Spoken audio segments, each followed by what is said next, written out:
শিক্ষার্থীরা কেমন আছো? অনলাইন ক্লাসে স্বাগতম। আমি মোহাম্মদ মিলন মোল্লা, সহকারী শিক্ষক রসায়ন বিজ্ঞান, ঘটকচার বহুমুখী উচ্চ বিদ্যালয়, মাদারীপুর। করোনাকালীন সময়ে তোমাদের পড়াশোনার অনেক ক্ষতি হয়েছে। ক্ষতির বিষয় বিবেচনা করে আমি অনলাইন ক্লাসে রসায়নের একটা গুরুত্বপূর্ণ বিষয় তথা একটা ক্রিটিক্যাল বিষয় নিয়ে আলোচনা করতে চাই। তোমরা পুরো ক্লাসটা ভিডিওটা দেখবা, আশা করি উপকৃত হবা। আমরা আজকে যে বিষয়ে রসায়নের যে বিষয় নিয়ে কথা বলবো সেটা হচ্ছে ইলেকট্রন বিন্যাসের ক্ষেত্রে উপশক্তি স্তরের ধারণা। তো আমরা ইলেকট্রন বিন্যাসের ক্ষেত্রে উপস্তরের ধারণা, ইলেকট্রন বিন্যাসের ক্ষেত্রে তোমরা পড়ে রাখো একটু, ইলেকট্রন বিন্যাসের ক্ষেত্রে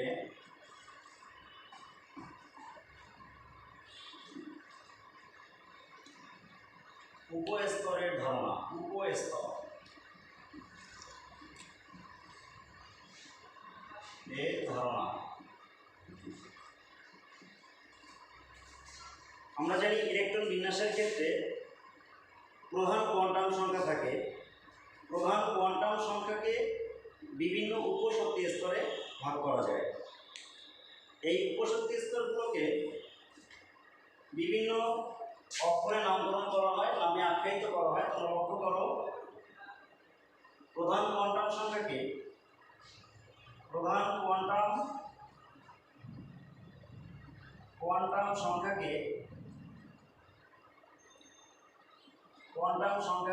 n দ্বারা প্রকাশ করা হয়, n দ্বারা প্রকাশ করা হয়।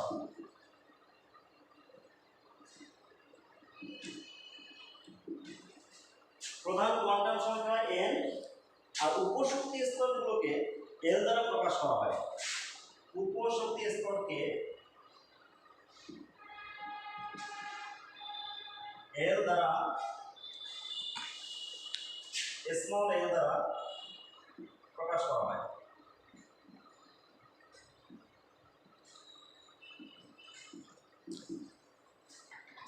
তাহলে প্রধান কোয়ান্টাম সংখ্যা n এবং উপশক্তি স্তরকে l দ্বারা প্রকাশ করা হয়।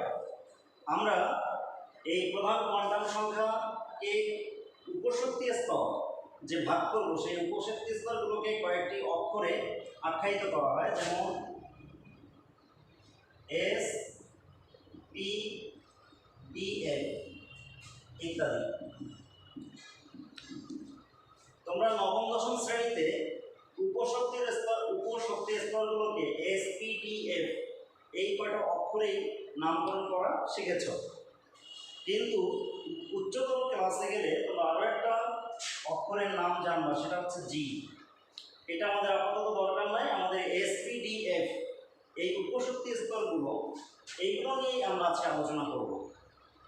S, P, D, F উপশক্তি স্তরগুলোকে অরবিটাল বলা হয়।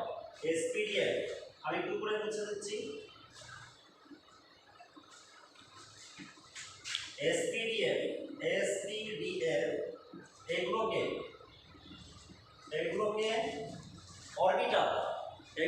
অরবিটাল বলা হয়। আর আমরা জানি প্রধান শক্তি স্তর বা কক্ষপথকে অরবিট বলা হয়। তাহলে আমরা SPDF যদি প্রধান কোয়ান্টাম সংখ্যা থেকে SPDF মান বের করতে চাই, তাহলে আমরা এর উপশক্তি স্তর এর একটা সূত্র জানি। সেই সূত্রটা হচ্ছে n =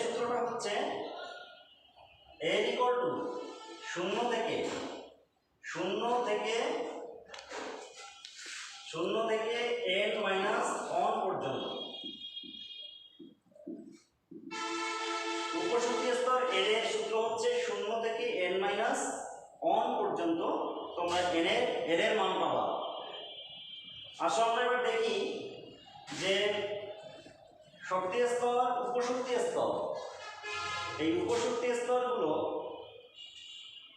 SPDF এ কিভাবে মান বের করা যায়।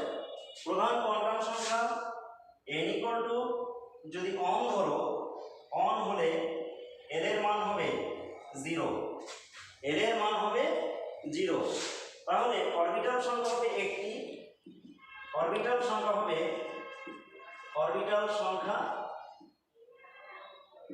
একটি, অরবিটাল সংখ্যা একটি, সেটি হলো অনএস। আবার এর এর মান 2 হলে এর এর মান হবে 0, 1। তোমাদের মধ্যে প্রশ্ন আসতে পারে 0, 1 কিভাবে হয়? যেহেতু আমরা জানি এর এর সূত্র n-1, তাহলে n এর জায়গায় যদি আমরা প্রধান কোয়ান্টাম সংখ্যার মান 2 ধরি, তাহলে 2 - 1 = 1 হয়। এইটা হলো সেই 1, কিন্তু সূত্রে বলা হয়েছে 0 থেকে n-1, 0 থেকে n-1, তাহলে এই 0 সবসময় থাকবে। তাহলে আমরা এখানে n = 2, এর এর মান পাইছি 2টা, অতএব অরবিটাল সংখ্যা হবে 2টি, সেটা হবে কি 2s 2p। এবার আসো যদি n এর মান আমরা 3 ধরি, তাহলে n এর মান হবে 3টা, n = 0, 1, 2। তোমরা প্রশ্ন করতে পারো 0 কেন বারবার আসে? কারণ সূত্রেই বলা হয়েছে 0 থেকে n-1, বারবারই তোমাকে 0 রাখতে হবে। তাহলে 0 এর আগের মান কত? 1। এবার 3 যদি তুমি n-1 বসাও, তাহলে 3 - 1 = কত? 2। তাহলে উপশক্তি স্তরে n এর মান 3টা পাওয়া গেল, 0, 1, 2। তাহলে অরবিটাল সংখ্যা হবে 3টা, 3s 3p 3d। এভাবে যদি n এর মান 4 ধরি আমরা, তাহলে n এর মান হবে 0, 1, 2, 3। তাহলে অরবিটাল সংখ্যা হবে 4টি। সেই ক্ষেত্রে হবে 4s 4p 4d 4f। তাহলে আমরা দেখলাম যে n এর মান 4 = উপশক্তি স্তর n এর মান 0, 1, 2, 3, অরবিটাল সংখ্যা হবে 4টি, 4s 4p 4d 4f। এভাবে আমরা যদি n এর মান 5, n এর মান 6, n এর মান 7 এগুলো ধরি, তাহলে প্রতি ক্ষেত্রেই অরবিটাল সংখ্যার মানও বাড়বে। কিন্তু মজার ব্যাপার হচ্ছে যে n এর মান 4 পর্যন্ত, n = 1 থেকে 4, মানে n এর মান 4 পর্যন্ত যদি তুমি করো, তাহলে আমাদের যে রসায়ন বিজ্ঞানের মৌলিক পদার্থ রয়েছে 1 থেকে 118টা, সেই 1 থেকে 118টা মৌলিক পদার্থেরই ইলেকট্রন বিন্যাস তুমি এই উপশক্তি স্তরের মাধ্যমে, এই 4টা উপশক্তি স্তরের মাধ্যমেই তুমি শেষ করতে পারবা। ফলে বাকি n = 5, 6, 7 সেটার জন্য এই মানগুলো শক্তি হবে, কিন্তু এগুলো তোমার প্রয়োজন নাই। তো আমরা এতক্ষণ আমরা দেখলাম যে প্রধান কোয়ান্টাম সংখ্যা 1, 2, 3, 4 আপ টু মানে কি, যদি 5, 6, 7 এইভাবে ধরি, তাহলে আমরা অরবিটাল সংখ্যাগুলো পাবো, উপশক্তি স্তরগুলো পাবো, এবং এগুলো দ্বারা আমরা ইলেকট্রন বিন্যাস সহজেই করতে পারবো। আরও কিছু ইনফরমেশন আছে তোমাদের এই উপশক্তি স্তর সম্পর্কে ক্লিয়ার হওয়ার জন্য, সেই পর্যায়ে যাচ্ছি। তোমরা একটু লক্ষ্য করো,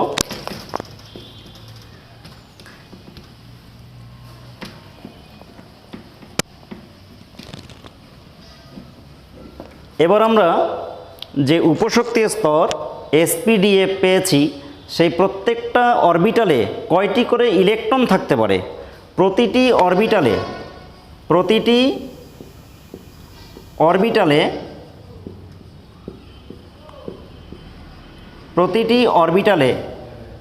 ইলেকট্রন সংখ্যা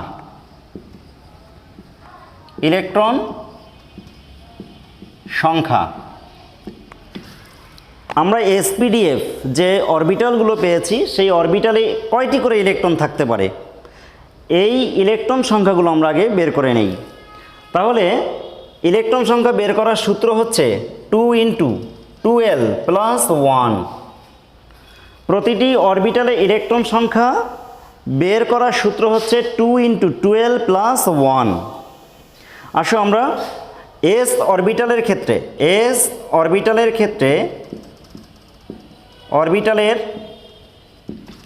ক্ষেত্রে দেখি, যদি s এর মান s এস এর মান 0 ধরি তাহলে এল এর মান 0 হবে। এস এর মান 0 হলে এল এর মান 0।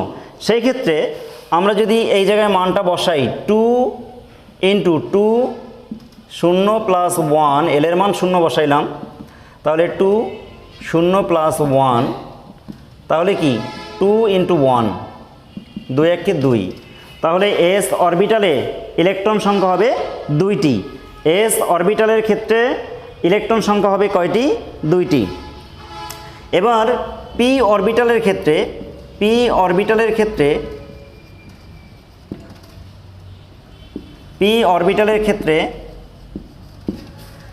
অরবিটালের ক্ষেত্রে যদি পি এর মান 1 ধরি তাহলে এল এর মান কি হবে?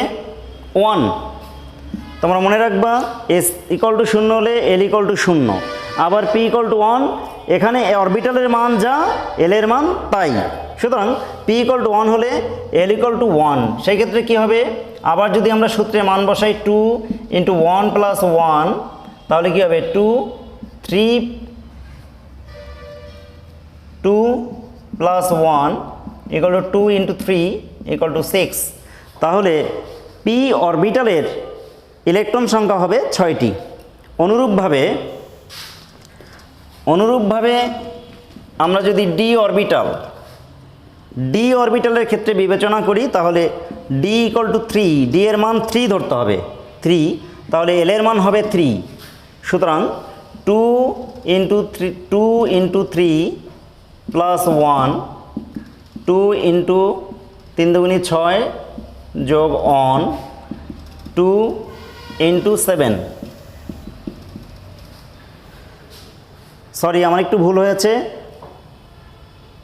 ডি এর মান 3 না, ডি এর মান 2, তাহলে এল এর মান হবে 2। 3 এর জায়গায় 2 দেবা, তাহলে 2 × 4 যোগ 1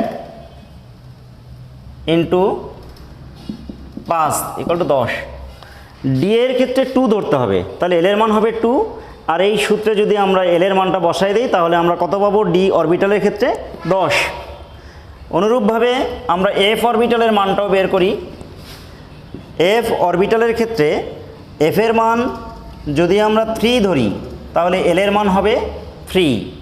তাহলে এই ক্ষেত্রেও বের করে দেখাই, 2 × 2 × 3 + 1 = 2, 3 × 6 যোগ 1, 2 ব্র্যাকেটটা উঠাই দিলে গুণ, আর 6 আর 1 যোগ করলে 7, 7 × 2 = 14। তাহলে আমরা দেখলাম এস অরবিটালের ইলেকট্রন সংখ্যার সূত্র এইটা।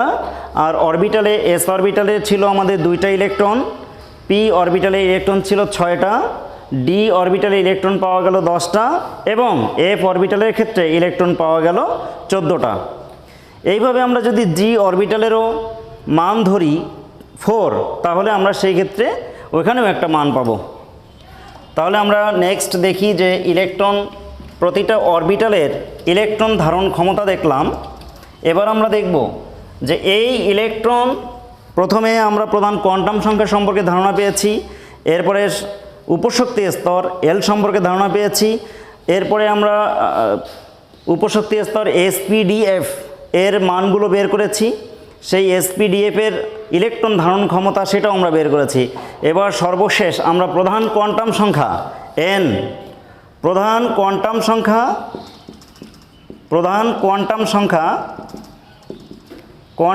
সংখ্যা তথা শক্তি স্তরে মোট কতটি ইলেকট্রন থাকতে পারে তার একটা সারণীর মাধ্যমে আমরা সেটা জানতে চাই বা দেখতে চাই। দেখো, আমরা একটা সারণী দেখি।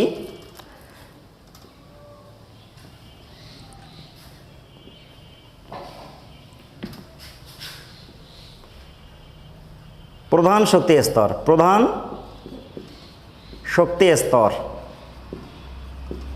শক্তি স্তর একে এন দ্বারা প্রকাশ করা হয়েছিল। এরপরে শক্তি স্তর অনুযায়ী এল এর মান, শক্তি স্তর অনুযায়ী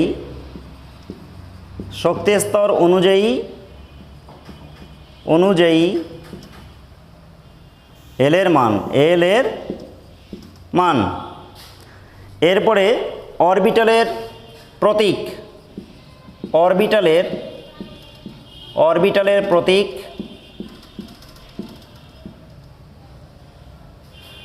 প্রতিটি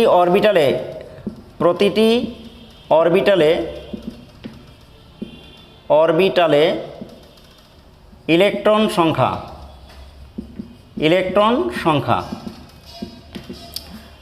শক্তি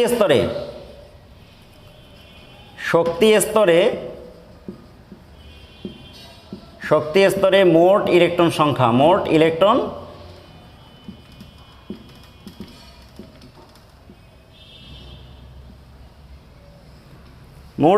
সংখ্যা আমরা একটা সারণী বানাই ফেললাম যে প্রধান শক্তি স্তর অনুযায়ী এল এর মান, অরবিটালের প্রতীক, প্রতিটি অরবিটালে ইলেকট্রন সংখ্যা এবং শক্তি স্তরে মোট ইলেকট্রন সংখ্যা। তাহলে দেখো, প্রধান কোয়ান্টাম সংখ্যা যদি এন এর মান অন হয় তাহলে এল এর মান কি ছিল? 0। অরবিটালের প্রতীক হবে এস, প্রতিটি অরবিটালে ইলেকট্রন সংখ্যা তোমরা জানো এটা সূত্র ছিল 2 × 12 + 1, সেই ক্ষেত্রে এস এর মান হবে কত? 2। তাহলে মোট ইলেকট্রন সংখ্যা, শক্তি স্তরে মোট ইলেকট্রন সংখ্যা হবে কত? 2। এরপরে প্রধান কোয়ান্টাম সংখ্যা যদি 2 ধরো তাহলে এল এর মান হবে কত? এল এর মান হবে 2 হয়, তাহলে এল এর মান হবে কি? 0। আর হবে 1, তাহলে প্রতীক হবে কি? অরবিটালের প্রতীক হবে sp। এস এর মান হবে কত? 2। পি এর মান হবে 6।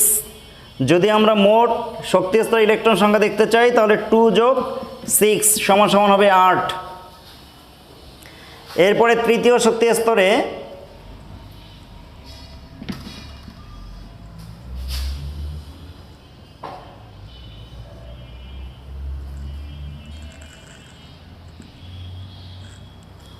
যদি আমরা প্রধান কোয়ান্টাম সংখ্যা n এর মান 3 ধরি তাহলে শক্তি স্তর অনুযায়ী এল এর মান হবে 0, 1, 2।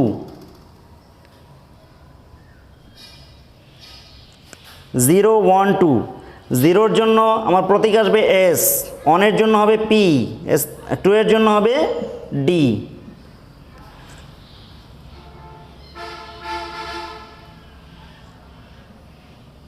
তাহলে এস অরবিটালের মান হবে 2, পি অরবিটালের মান হবে 6 এবং ডি অরবিটালের মান হবে 10। তাহলে শক্তি স্তরে মোট ইলেকট্রন সংখ্যা হবে এই তিনটার সমষ্টি। তাহলে 2 + 6 + 10 মোট হয় 16 আর 2 18। তাহলে তুমি একটা জিনিস তোমরা লক্ষ্য করো যে 1 শক্তি স্তর যদি n এর মান 1 হয় তাহলে l এর মান পেয়েছিলাম আমরা 0, অরবিটালের প্রতীক হবে s এবং প্রতিটি অরবিটালে ইলেকট্রন সংখ্যা হবে 2। আর শক্তি স্তর তথা প্রধান কোয়ান্টাম সংখ্যার মান হবে, মানে শক্তি স্তরের মান হবে 2। দ্বিতীয়, যদি আমরা প্রধান শক্তি স্তর n এর মান 2 ধরি তাহলে তার জন্য l এর মান হবে 2টা, 0, 1। 0-র জন্য অরবিটাল সংখ্যা হবে s আর 1-এর জন্য অরবিটালের প্রতীক হবে p। প্রতিটি অরবিটালে ইলেকট্রন সংখ্যা হবে এস এর ক্ষেত্রে এখানে যদি তুমি মান ব্যবহার করো তাহলে বাবা 2। পি এর ক্ষেত্রে তোমরা দেখো, পি এর ক্ষেত্রে যদি 1 ব্যবহার করো তাহলে এখানে পাবা 6। এই দুইটার সমষ্টি যোগ করলে প্রধান কোয়ান্টাম সংখ্যার মান পাওয়া যাবে 8। এরপরে প্রধান শক্তি স্তর n এর মান যদি 3 ধরো তার ক্ষেত্রে শক্তি স্তর অনুযায়ী l এর মান হবে 0, 1, 2। তার প্রতীক হবে, অরবিটালের প্রতীক হবে spd। s এর মান 2, p এর ক্ষেত্রে 1 বসাইলে পাবা 6 এবং d এর ক্ষেত্রে এখানে যদি d এর মান 2 ব্যবহার করো তাহলে পাবা 10। এই তিনটার সমষ্টি যোগ করলে পাবা 18। তাহলে এটা হচ্ছে প্রধান কোয়ান্টাম সংখ্যা। তোমরা বিভিন্ন বিজ্ঞানীদের ইলেকট্রন বিন্যাস সম্পর্কে জানো। বিজ্ঞানী রাদারফোর্ড, বিজ্ঞানী নিলস বোর, বিজ্ঞানী আউফবাউ, আরও অন্যান্য বিজ্ঞানীরা এই ইলেকট্রন বিন্যাসের ক্ষেত্রে ধারণা দিয়েছেন। তন্মধ্যে বিজ্ঞানী নিলস বোর প্রধান কোয়ান্টাম সংখ্যার উপরে একটা সূত্র দিয়েছে, তোমরা জানো, সেটা হচ্ছে 2n²। এই 2n² মানেই হচ্ছে যে প্রতিটা কক্ষপথে কতটি করে ইলেকট্রন থাকতে পারে।